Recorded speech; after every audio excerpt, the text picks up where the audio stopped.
I know y'all wondering, Chill, why you in a shiesty right now? Because that's exactly how the Spurs took game six. The Spurs came into game six and just they absolutely robbed game six away from the Thunder. The Thunder had absolutely no chance. The Thunder, and I love the Thunder. You guys know that. I love the Thunder's energy. I love their passion. I love their how physical they are. I love that. I love their strength as far as how like it seems how connected they are to each other as far as just being teammates and stuff like that. I love all of that about the Thunder. I do.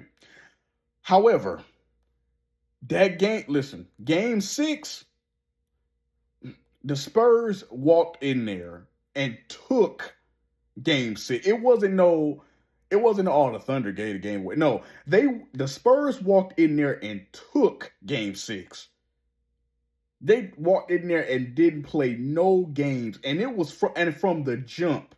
It was nothing about the Spurs, their energy, how they carried themselves, their swagger that they had in pregame shoot around and stuff. It was nothing about the Spurs that even in their mind thought they were going home. They knew they was going to a game seven. They had that energy, they had that swagger, and from from the jump, they proved it. They was like, "Nah, we ain't going home. We about to push this to a game seven, and then we gonna see what happens." They walked in there not playing no games at all.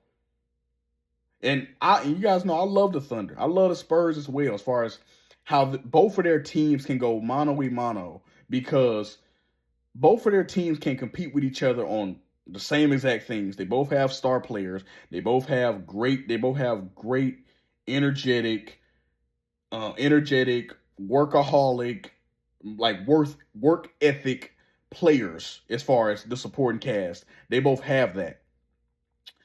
And especially like on the Spurs side, they kind of have an extra advantage because they got De'Aaron Fox, but they kind of have an extra advantage. But they both have the same kind of makeup as far as like the role players pretty much are made up. So as far as that, as far as that, the Spurs and the Thunder can compete with each other. But that game six, the Spurs absolutely got the upper hand. They took no chances. They did not mess around with the Thunder.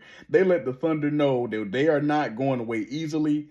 And Wemby played out. Wemby played out of his mind as usual.